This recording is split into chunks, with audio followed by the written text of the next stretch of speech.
Alright, what's going on everyone? Today we are selling our souls and we're playing the most popular deck in Standard. It's Mono-White Aggro. So the idea behind this deck is that it's fast. We got a 1 mana 2/1. We got a 1 mana 1/2 that gets counters. We got a 2 mana 2 power first striker that makes things more expensive. We've got 2 mana 3 power. We've got 2 mana 3 power. We've got things that puts out counters. We've got 3 mana 3 power in the air. We've got it's fast. The idea is to just go super wide, super fast, and kill the opponent as quickly as possible. So the reason these decks are so popular, especially on Arena, is the games go fast. This is the fastest way to rank up, at least pre-platinum. Before you get to platinum, when you are getting 2 spots on the rank up screen Maduhicker thing. When you win, you get 2 spots up. When you lose, you go 1 spot down. So you can actually progress and rank up with a losing win percentage. You can win 40% of your games and still rank up. So generally, just you want to go fast. You want to go super speedy.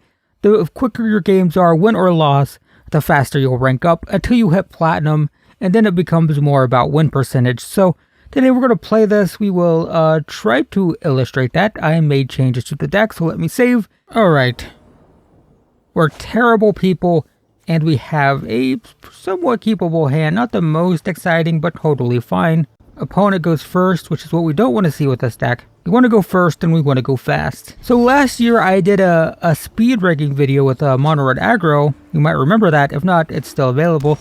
And it's the same principle. Oh, well, we're flooded, so that's, just desserts. It's what happens when you play a top tier meta deck. You deserve to get flooded.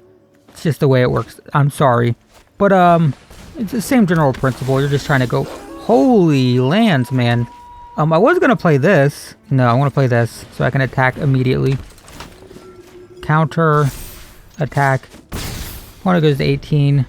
But we don't want to draw 5 lands with this deck basically ever. We want like 4 max, and you've already got 5. But you know what? I don't feel bad about losing with this deck. It's deserved. Attacking for 2, no blocks. We definitely just play that. No question there. We will make this more expensive. Yeah. They don't have red land, but whatever. Put a counter here. No attacks. I just want to build up this flyer. Weaver of Blossoms, fine. Another aspirant. Alright, so what we're going to do, we're going to play both of these. And just put all of our counters on the flyer. And attack for 7. One goes to 11.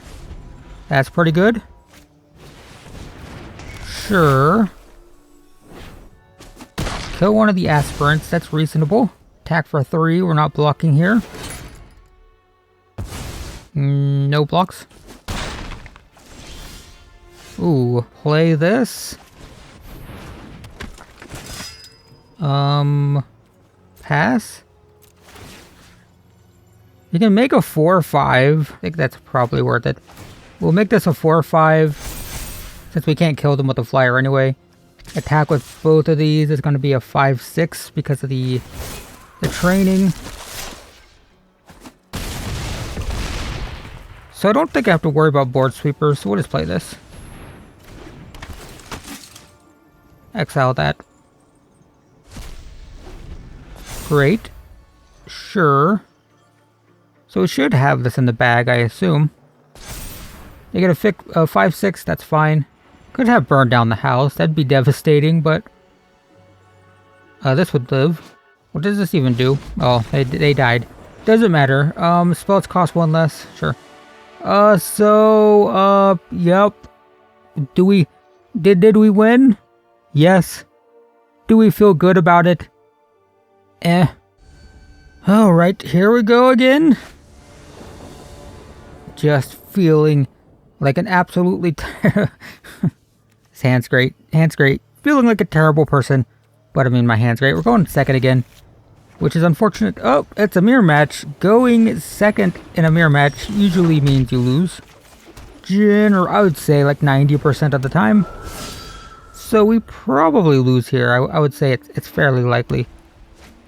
Oh, that's not what I... Okay, this is the... It's a Mono-White Aggro. It's more about playing multiple spells per turn. We are going to not block here. But I do believe that we just don't really have any way to win.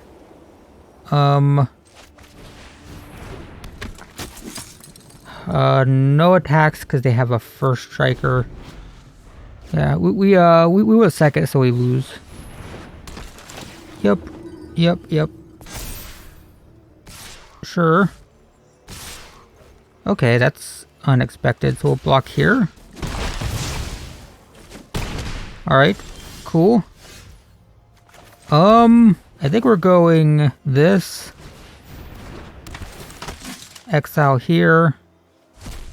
This. Attack for 2. Attack for 4. Sure. Okay, well, I wasn't expecting that. That's unfortunate. So they make this a 3-3 probably. No, they put them both over here? Alright. Oh, okay. I think we have to just block this. It's rough, but whatever. Yeah. Well, there's an aspirant of my own. I guess we do that. Put a counter here. I almost want Thalia to die so I can play the shield. So I'm not going to pump it up. Alright, opponent goes to 13. Do I want to play this? Not really. But I kind of do. I'm going to play this. If we draw a land, we play the shield, which is good against Mono-White Aggro. It prevents 1 damage every time you take any kind of damage. So when all their stuff is small, it helps a lot. Sure. 4 or 5 is unfortunate. Go to 7. We do draw a land. We'll play the shield. Let's put the counter here to gain life. Attack with this and this. Sure. They go to 10. We go back to 11. So they hit us for... This is going to be a 6-7. But this will prevent 1. So they hit us for 5. We'll gain 4 back. We have a 4-3 we can animate now. 5, 6, yeah. Oh, it's gonna be 7. They hit for 6. We go to 5. Spellbinder is a blocker for a turn. So let's play that. Play a blocker. Make that more expensive. Fantastic. Put the counter on the life linker. Attack for this. Just to gain life. We'll pay this boast too. Opponent goes to 2. We go to 10. Oh wait, well hey! We won the mirror match going second. I guess I did say 90% of the time you lose. The life link is what saved us there. The shield probably helped too. So that was cool, I guess. I guess it feels good to win with Mono-White Aggro when you're beating another Mono-White Aggro player. That makes it justifiable, right? I think the lesson to be learned with that match is that Tier 1 decks are fun when you're playing Tier 1 decks against each other. It just sucks when you don't want to play Tier 1 and you don't have any option because everybody else is playing Tier 1, right? Like seeing 2 Tier 1 decks go at it, it's awesome. I like watching pro play. I like watching competitive Magic. It's awesome seeing professional players play top tier decks. It's really cool because the decks are really intricate and they're really powerful and they're really complicated. But it just sucks when you want to play like some silly jank deck and every single person is playing Is It Spells, for example. That's when it gets old. So I've complained about this in the past, but I really do think Magic Arena just needs some incentive to either play casual jank decks or to de-incentivize people from playing tier 1 somehow. I think I'm gonna play this, get this egg. One thing I've complained about is the weekly wins. The weekly wins on Arena. Sure. Does it still get? Yeah, it gets exiled still. Whoops! Opponent made a mistake there. Yeah, the trigger still resolves. And now they don't get the 2/2. If they had let that resolve first and then killed it, they would have a 2/2 that they could have blocked with. But the weekly wins on Arena and the daily wins means that you have to win. So you're really incentivized to play tier 1. Whereas if instead of weekly wins, they were weekly games played. Why didn't that? Okay. If it was weekly games played, because you wouldn't have to win, it would enable you to play sort of casual silly decks. And even if, obviously, there are always going to be people who play tier 1 decks, right? There's always going to be someone playing a tier 1 deck. That's inescapable. But if you at least give people some incentive that, you know, hey, you don't have to play tier 1 to get your rewards, then there's going to be just a higher percentage of casual jank. But right now, I'm not even talking about this game, sorry, but right now, because the incentive, the main incentive for playing Magic is, or Magic Arena is, you have to win to get your rewards, you're just really, really motivated and pushed towards playing tier 1 decks so you can get those rewards faster. Whereas if it was just like, hey, instead of 15 weekly wins, it was 30 games played or whatever, or 15 games played, there'd be people like me who'd be like, yeah, screw it, I'm just going to play some silly deck. If I win 35% of my games, I don't care, I'll have fun, and I'll still get my rewards.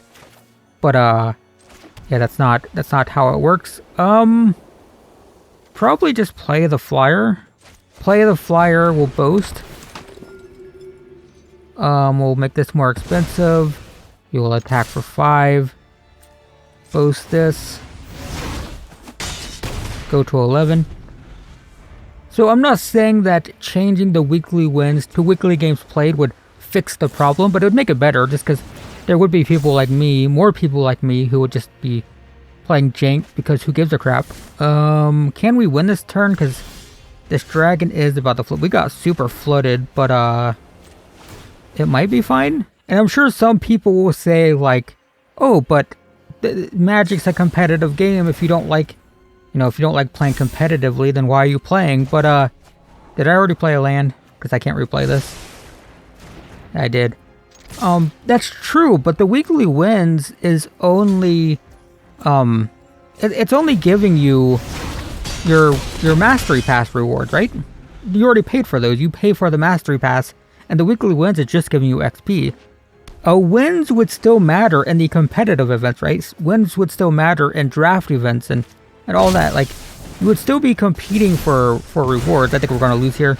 You would still compete for rewards in competitive events. It's just that your Mastery Pass XP would just come from playing the game, which is what like 99% of games do anyways.